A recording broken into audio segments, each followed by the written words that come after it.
If a game company has ever published a violent game, I believe personally that they must apologize and pay reparations to the families involved. Hello everyone, today's video is a very contentious one. There's been a lot of talk lately about whether or not video games can cause violence and the other negative side effects that extended exposure to video games can have. Well, in today's video, we're going to be getting to the bottom of this. But I don't have to travel this road alone. To use a video game metaphor, this is a co-op mission. I'm here with my very good friend, Neville. Hello, comrade, and also don't forget about our very special guest today. Yes. Later in the video, we're also going to hear from our site lead, Babi, Faye Fair, and the Twitter phenomenon, Katie, ZipZer. For your viewing convenience, I'll be adding timestamps in the video description. These will act as sort of a table of contents and let you freely skip around the video. For the racists and sexists out there, please do be kind to our guests in the comments. I think this is their first time being on YouTube. And without further ado, let's just get right into this video. If somebody wanted to show the negative side effects of the gaming community, one doesn't really have to look any further than the gaming community. It is hard to find a Let's Player who hasn't said something deeply problematic in their past. I mean, in the heat of the moment. But is this problem systematic? Yes. I mean, I don't know how many times I've been trying to research a game online, and half of the forum posters have literal swastikas in their PFPs. I actually made a whole video about this. I'm sure Norm can put the link in the description. To me, though, it seems like, in general, the gaming community reeks of toxic masculinity. For example, the sexism in these shooter game communities is disgusting. You see people slut-shaming players who want to be healers, or assuming that anyone who is femme-presenting, so you could say, is a gamer girl. Like, femboys exist and femme-persons and gamer-persons.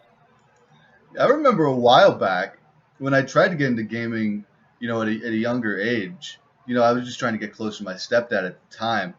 I was sort of in an Xbox live chat. I think I was playing one of those Call of Duty games or something like that. Anyway, it was awful. I'm genuinely traumatized by just how nasty the folks in the chats were being.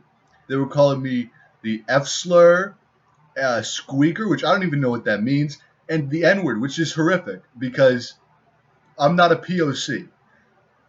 Needless to say, after that, I was just turned off from gaming. I'm so sorry that happened to you, Norm. The worst part is, you try and tell your story, and people just victim blame. I'm sure there's people in the comments just asking why you just didn't mute them, as if that's going to solve the problem. I couldn't figure out how to mute them! It's alright, Norm. It's often they make it so convoluted just to silence the voice of these online harassers, and making it so that you don't hear them. It's not enough. Because they can still be racist, they can still be homophobic, and they can still be sexist just by existing, just by being there. I think the problem with the gaming community is that the community is there. It's built on the shock value. People will say outrageous, offensive things just to quote-unquote troll me, but they don't realize somebody's on the other end of that. I think they're also desensitized, largely because of the game-playing experience. Oh, so no. Video games that feature violent content, or video games that are over-competitive, seem to breed these toxic communities. And I know, it can be cliche to blame video games for violence, but one thing that we can be sure of is that these competitions create adrenaline, which can have adverse effects on the brain if it's left soaking in them for too long. Kind of like if you make a funny face. Your face can get stuck like that. Honestly, I think that is the scary part. These game developers make it just so you get addicted. So it's not hard to see why folks will spend thousands of hours in these perverted, disgusting virtual worlds. Plus, when a community turns toxic, it just compounds into other problems that gaming too much can cause. Yeah, the community is a big part of it. But I feel like the game devs are at fault too. They should know that kids are going to get a hold of these games, and they're going to get stuck in these addictive gameplay loops that sort of are often fueled by very toxic capitalism. Toxic capitalism. Oh, so like pay to win, that kind of stuff. I think that's one of the big things that is ruining the next generation. These games are teaching them that they can use capitalism to get ahead in life, and really the only thing that capitalism brings is more racial disparity. If a game dev is not actively fighting against racism, transphobia, homophobia, Islamophobia, they are part of the problem. I remember I was trying to play Animal Crossing because someone had falsely informed me that it was trans inclusive. When I went on the game, I didn't find an option for Novi gender as my character, and that was deeply upsetting. I ended up crying for a week after that incident. The makers of Animal Crossing need to replace the Switch. I ended up breaking because of this disgusting transphobic game. Stay strong, comrade. That wasn't even the worst gaming experience, Nob. A few years ago, I recall a former friend, let's say, suggested I play GTA, as we all know, a hate game. Well, I just thought, oh, at the time, obviously, I didn't know that, so I thought, oh, a fun driving game. So I stopped playing it, and the first thing I noticed was how the sexualized Kate Upton-looking character in the box, how problematic that was. I decided to ignore the signs and go further, and I began driving around in the free play mode, and I accidentally bumped into another car. No big problem, but at that point, the police come after me. Sirens blaring, the lights flashing.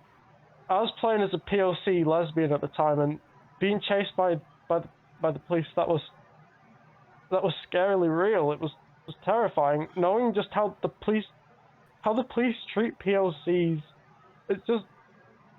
I just floored it. I was scared. I was filled with terror. Like, in a really, I just can't even right now. It's so hard. But what happened next made me destroy my PlayStation. Because of the pursuing police officers, I wasn't able to stop at a red light. And I hit a pedestrian. But that pedestrian was a POC woman of size, possibly trans. I was mortified. I had a sensory overload and destroyed the PlayStation. Then I hurt my... I had to call an ambulance. When I tried to get Rockstar to pay for the damages, they never responded. Oh my god. That sounds awful. It's not your fault. It was the cops' fault. These companies need to pay for the anguish they put well-meaning game players through. The other thing these companies need to do is remove voice comms altogether. No one uses them for the game. They just use them to vent all that toxic adrenaline that's building up in their body, that's pumping through their veins. I mean, if you are watching this video and you don't believe that video games cause unnatural violence, just go into one of these voice chats in any competitive game. Plus, these calls they're always exclusionary. Like, if you try to join in or ask a question, you get cussed out. I tried talking about my interests and hobbies like feminism and journalism and everything like that, but you just get attacked. When these devs put unmoderated voice comms in, they are complicit in the sexist boys club that these chats turn into. Yeah, and they really need to get this cuss filter straight. They should just get the same filter that Twitter uses. Speaking of tweets, we have our good friend Katie here to talk about the tweet that alerted the whole world that there was a problem with this everyday hobby. Welcome, Katie. Thank you for having me, Neville. There have been a lot of videos surrounding my tweet recently, but this is actually the first time I've been given a chance to come on and explain my side. Just in case anyone is unfamiliar with the tweet that we're talking about, I'll put it on screen now. And if you could just explain for a moment about what it actually means from your perspective. I'd also just like to say really quickly that I had absolutely no idea my tweet was going to blow up, or cause such an uproar the way it did. I usually tweet about what's on my mind. I recognize that my views aren't exactly conventional, but it was really upsetting to have people dismiss me and devalue me without taking the time to see what I was saying or where I was coming from. I've watched a couple of the videos, and the only two options that the commentators were saying were I was either insane or I was a troll, and that was really hurtful. So my tweet was basically about the inverse effects of adrenaline, specifically how it relates to male pattern violence. I decided to zone in on video games rather than any other adrenaline boosting activity. Okay, but why are some video games worse than, let's say, croquet or badminton? A number of other things to the brain that compound and accentuate the effects of adrenaline compared to sports. So, for example, there's often subliminal messaging, specifically in action games. These subliminal messages can range between making you spend more money on in-game purchases to internalizing the game's message of violence. Action-based games are designed so that your brain releases dopamine whilst you're revved up on adrenaline. This is a dangerous mix to have because it causes your brain to associate the feeling of happiness with that specific adrenaline rush. What would you say is so bad about wanting adrenaline? The problem isn't necessarily wanting adrenaline, it's more so the desensitizing nature of having artificially raised levels of adrenaline. After a while, those video games will lose their edge. Some will look elsewhere for that adrenaline rush, which is where the problems start, okay? Whether that is endangering someone's life via reckless driving or participating in violent behavior, I can't say. But what I can ask is, for those who claim that gaming isn't an addiction, please explain burnout. Burnout has very similar symptoms to that of withdrawal, and the only fix is to play more extreme games or to take it to the next level. Wow, I had no idea that this was such a serious issue. Yes, it is, and I do take serious issue with the fact that game developers try to get the public to turn a blind eye to it. I have absolutely no doubt in my mind that gaming corporations spend millions on crooked studies and propaganda on how video games don't cause violence. I believe that we cannot in good conscience continue to finance the poisoning of the youth. If a game company has ever published a violent game, I believe personally that they must apologize and pay reparations to the families involved. I really agree with what Katie said. The key to playing computerized games in an ethical way is to do your own research on the companies that make these games and thinking critically about who you could feel comfortable financially supporting. There is a little cheat code, however, to knowing if a game is ethical or not. It's called inclusivegamers.com. They do the research so that you don't have to. We're super lucky to have Gamer-in-Chief Babi here to tell us how fair games ethically. Thanks for having me, Neville and Nom. One of the things that I want to get out of the way is that we're not anti-gaming, we're anti-unethical gaming. However, if properly moderated, we believe that gaming can be used to tell the stories that need to be heard and raise the spirits of those who are walking difficult roads. If you're trying to figure out if a game is ethical, the first question you should ask is what is the message, both the one it presents and the one that actually impacts. What sort of messages should we be trying to avoid? And what should we be looking for in a game that we want to enjoy? Well, a big thing you need to avoid is unjustified violence. Just like in the real world, we never advocate for needless violence of any kind. However, if a game has an important story, see The Last of Us 2, it is permitted to have some violence, but only if it's supported by a progressive plot. When it comes to violence in video games, the big thing you want to avoid is games that seem to make light of violence. Examples would be Mortal Kombat. Where things are so gruesome, it's easy to become desensitized. This desensitization is a big risk that you can take, even when playing otherwise approved games. How can people avoid getting desensitized, or, I think more importantly, having their kids become desensitized? I believe we really need to reform the ESRB rating system. For one violent game, if we even allow them, there should be 25 plus, because that is the age where your brain stops developing. A developing mind is the most at risk for permanent brain damage as a result of playing video games. With a reform of ESRB, we should also create a council that approves video games to ensure they contain no dog bristles or violent programming. This council needs to be multiracial and multigendered. These gatekeepers would stop a lot of these awful, hateful, hurtful games from coming out. I know so many of these games are so hurtful. What games would you even let through?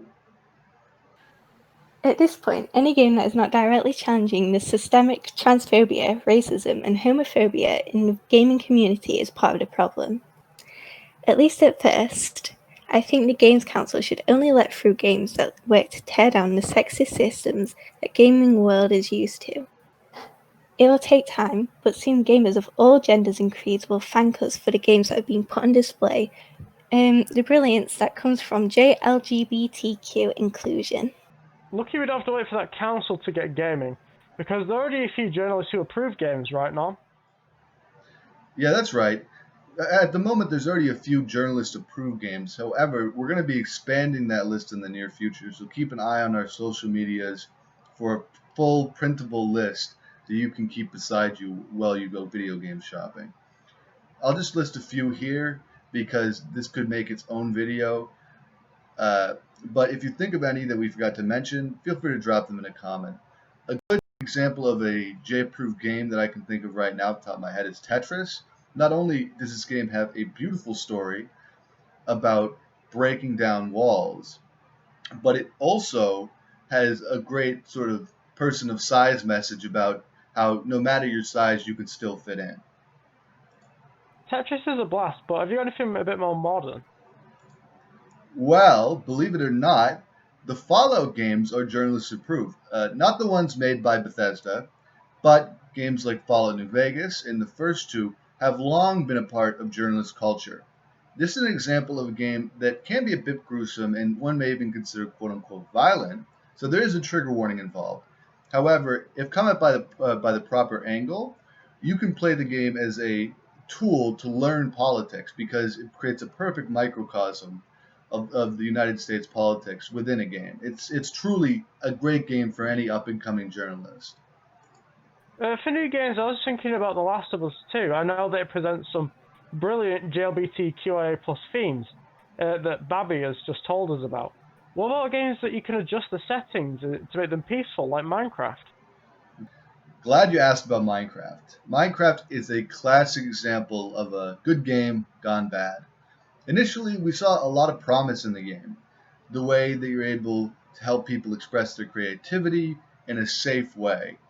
We'd heard some terrible things about its creator, Notch, and we'd heard some really bad things about certain communities inside of it, but we decided, despite our concerns, to sort of make a server and give it a try.